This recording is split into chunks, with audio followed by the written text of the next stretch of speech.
Hello, everyone, and welcome back to class. Glad to be here. Today, we're looking at a very specific, and I mean very volatile, moment in time. February 2026. Exactly.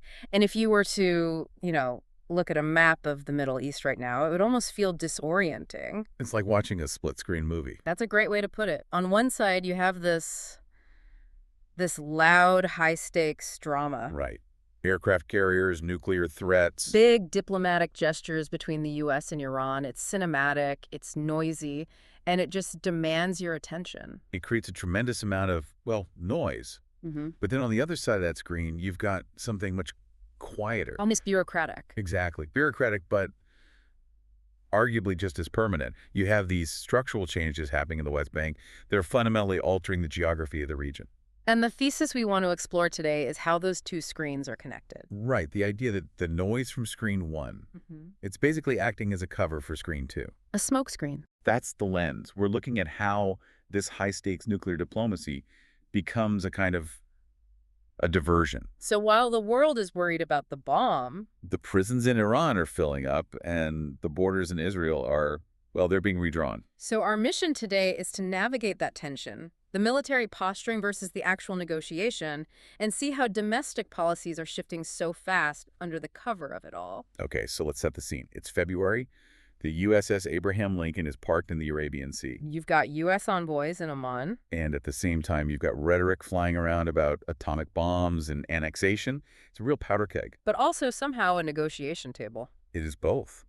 And that's where we have to start with this diplomatic high-wire act between the U.S. and Iran, because the optics are incredibly confusing. So let's get into those talks in Muscat, Oman. Who's in the room?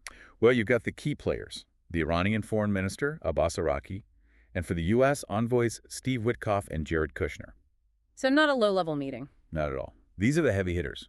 Right. Sending Kushner and Witkoff, that signals the administration is looking for a deal, or at least something significant. If you are enjoying this video, please watch it until the end. This greatly helps the channel and encourages us to continue our work. But the dynamic they're playing is it's classic carrot and stick, but just amped up to an extreme level. It's diplomacy with a sledgehammer, yeah. On the one hand, you have the stick. The military buildup? It's undeniable. President Trump has talked about a beautiful armada. I mean, you don't park a carrier strike group off someone's coast for a photo op. No, it's there to project immense pressure, a direct threat of force. But then you have the carrot. Or an olive branch, maybe? Right. You've got Iranian President Masoud Pezeshkian calling the talks a step forward. And Trump himself described them as very good. So both sides are signaling they want a deal, which feels completely contradictory with all that hardware floating around. It's a negotiation tactic, isn't it? You show the fist while you shake the hand. Yeah. But we need to look at what they're actually arguing about. The core conflict. Which hasn't really changed, but the stakes have. The U.S., and by extension Israel, wants a total halt to nuclear enrichment. Zero enrichment. And let's pause on that phrase, zero enrichment, because we hear it a lot, but the implications are massive. They are. Essentially, the U.S. wants to turn off the centrifuges completely, to make the pathway to a weapon physically impossible. Correct. But Iran's counterargument is that zero enrichment is a violation of their sovereignty. A right to peaceful nuclear energy. Exactly. But here's where it gets really interesting. It moves beyond the physics of it all. How so? Listen to how Foreign Minister Araki framed it. He said, and I'm quoting here, "Our atomic bomb is the power to say no to the great powers." Wow. That's a fascinating piece of rhetoric. Isn't it? He's explicitly saying they aren't seeking a weapon to use it. But the capability, the knowledge itself, is a symbol of independence. It's leverage. If they give up enrichment entirely, they feel they're surrendering their ability to stand up to the West. The centrifuge isn't just a weapon for them. It's a shield. It's the ultimate insurance policy. If you have the capacity to go nuclear, people have to talk to you. You can't just be pushed around. So while they argue over symbols and sovereignty, the markets are just reacting to the fact they're talking at all. Oh, absolutely. We saw oil prices dip by more than 1%.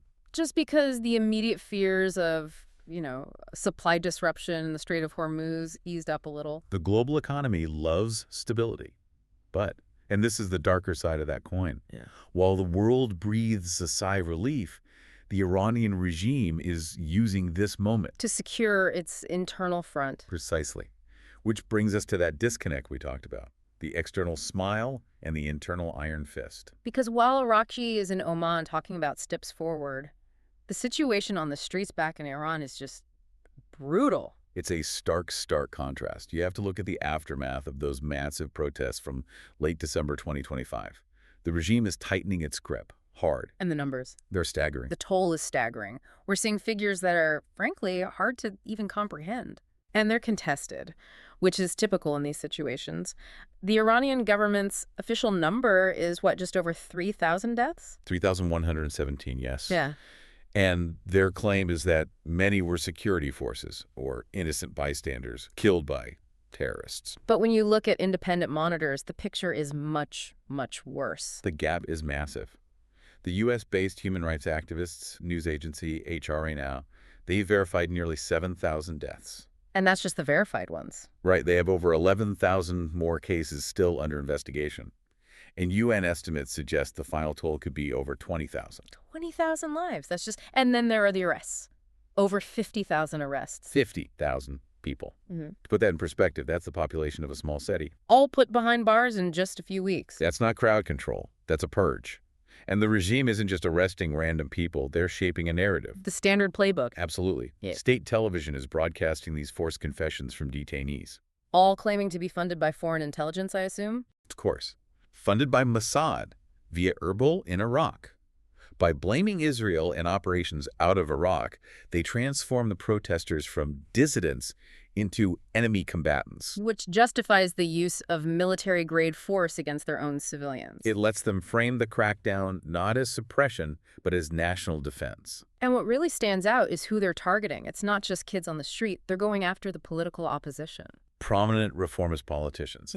Azar Mansouri, the head of the Reformist Front, Mohsen Minzadeh, Ibrahim Asgharzadeh. These aren't radicals. These are established political figures. And that signals a real shift. It makes the iron fist strategy crystal clear. The charge is disrupting political order and having links to the U.S. and Israel. It criminalizes any opposition. Even the loyal opposition. Right. It suggests the regime feels so vulnerable it can't tolerate even moderate dissent while it's trying to negotiate with Washington. They're just clearing the board. And to really understand the human cost of this, we have to zoom in on one person. We need to talk about Narges Mohammadi. Because 50,000 arrests can feel like a statistic. One story makes it real.